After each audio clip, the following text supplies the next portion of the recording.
No século XIX, a China era explorada por grande parte das nações europeias, principalmente pelo Reino Unido, que interferia na política, economia e até na cultura chinesa. A maior afronta aconteceu quando o Reino Unido passou a comercializar ilegalmente na China uma substância entorpecente e altamente viciante chamada ópio, que levou mais tarde às guerras do ópio, nas quais a China saiu derrotada. Diante de toda essa situação, surgiu o Kuomintang, partido nacionalista criado por Sun Yat-sen com o propósito de acabar com a exploração europeia sobre a China e derrubar a monarquia, que demonstrou-se ineficaz em combater esta exploração. Com a monarquia derrubada, é proclamada a República da China, com Sun Yat-sen sendo o primeiro presidente. Influenciado pela Revolução Russa, surgiu em 1921 o PCC, Partido Comunista Chinês, que tinha como principal fundador o ativista político Mao Tse-tung.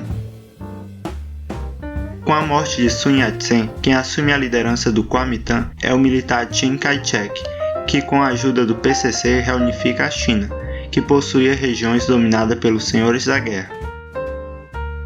Em 1927, um ano antes de finalizar a reunificação, Chiang Kai-shek ordena o fim dos comunistas e entra em guerra com o PCC, dando início à Guerra Civil Chinesa.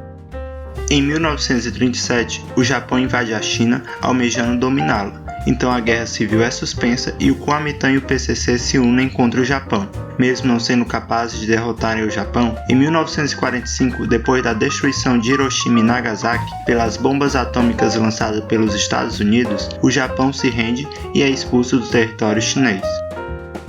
Em 1946, a Guerra Civil é retomada e tem fim em 1949, com a vitória do Partido Comunista Chinês, e assim foi proclamada a República Popular da China.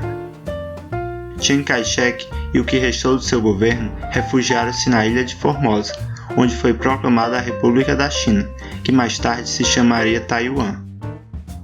Em 1956, começaram as críticas ao governo de Mao Tse-tung, que como solução iniciou o movimento Desabrochade Sem Flores, que dava mais liberdade de expressão e espaço para críticas ao seu governo. Só que as críticas foram tão negativas que ele inicia uma perseguição a todos que eram contra ele.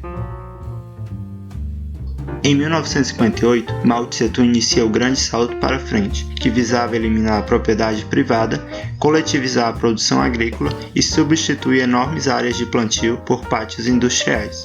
Mas o projeto foi um fracasso e levou à desorganização total da economia e provocou a morte de milhões de camponeses por causa da fome. Em 1966, o governo iniciou a Revolução Cultural Chinesa, que foi uma tentativa autoritária de doutrinar a população, procurando mudar completamente a cultura chinesa, eliminar seus elementos capitalistas, livrar da influência ocidental e tornar o país completamente leal ao líder.